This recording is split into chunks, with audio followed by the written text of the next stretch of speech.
আজকের ঘটনা কি? ভাইয়ারা বোনেরা আসলে হইছে কি? আরে কি হয়েছে আমি জানি এই নায়িকার একটা গান বের হয়েছে, ফালতু কথা একদম কবি না। সেই গানটারে প্রমোট করতে একটু কক্সবাজার আসছে। আর জানিনি তো কক্সবাজার না আসলে কেউ কোনো প্রমোট পায় না। নিঃসন্দেহে তুই ঠিক কথা বলেছিস। হোটেলে আসে কারা জানো?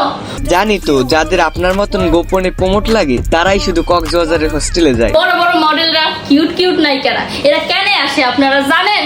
এরা আসে 16 Pro Max কেনার লেগা। ও তাই? তো আপনি কিসের জন্য এসেছেন এখানে? আমি আইছি বোকা পে ধোকা দিলা গানের প্রমোশন করতে। কথা তো একই হলো, কই বাত লই। যে প্রমোট নেন না কেন, রাত তো কাটাতেই হবে। ইয়ে মানে গোমানের কথা বলছি। কথা কি ক্লিয়ার না ভেজাল আছে? শোন, আমার তোর আদর খাইতে ইচ্ছা করে না, আমার টাকার আদর খাইতে ইচ্ছা করে। এহে রহা নেই যাতা।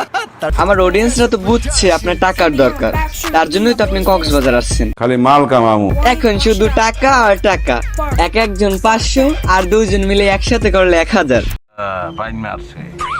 আর আপনার তো অনেক পাওয়ার, আপনি অনায়াসে 10-12 জন রাখতে পারবেন এক রাতে। কি বলছিস? বলেছিলাম না বস, কাপায় দিব, কাপায় দিছি আমি অলরেডি। বোকা পে ধোকা দিল গানের নায়িকা হয়ে গেছে। নায়িকা হইলেন, কক্সবাজার গেলেন, তারপর আপনার ওইগুলো তো ছোট ছোট হয় কেমন? বুঝলাম না, আমার এখানে জারি দেন।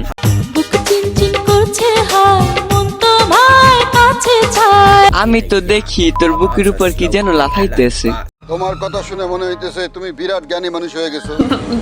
ভাইয়ারা বোনেরা আসলে বিশ্বাস করেন রাসেল ভাই, ওর আলাপালা দেখে আমি ভাবতেছি ওর যে সারা রাত লাগাইছে তার জন্য লড়াচড়া করতে পারতেছ না ঠিকভাবে। লাগা মেরা মজাক।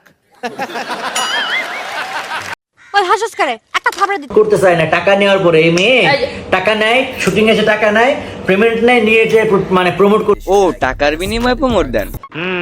আরে দূর, আমি কি ভাবছি, আমি তো ভাবছি যে ঘুমাইলেই মনে কার প্রমোট দেয়। এই তোমার এই ফালতু কথা শোনার টাইম আমার নাই। আচ্ছা, তো আজকের ভিডিও এই পর্যন্তই। ভালো লাগলে লাইক করো, কমেন্ট করো এন্ড সাবস্ক্রাইব।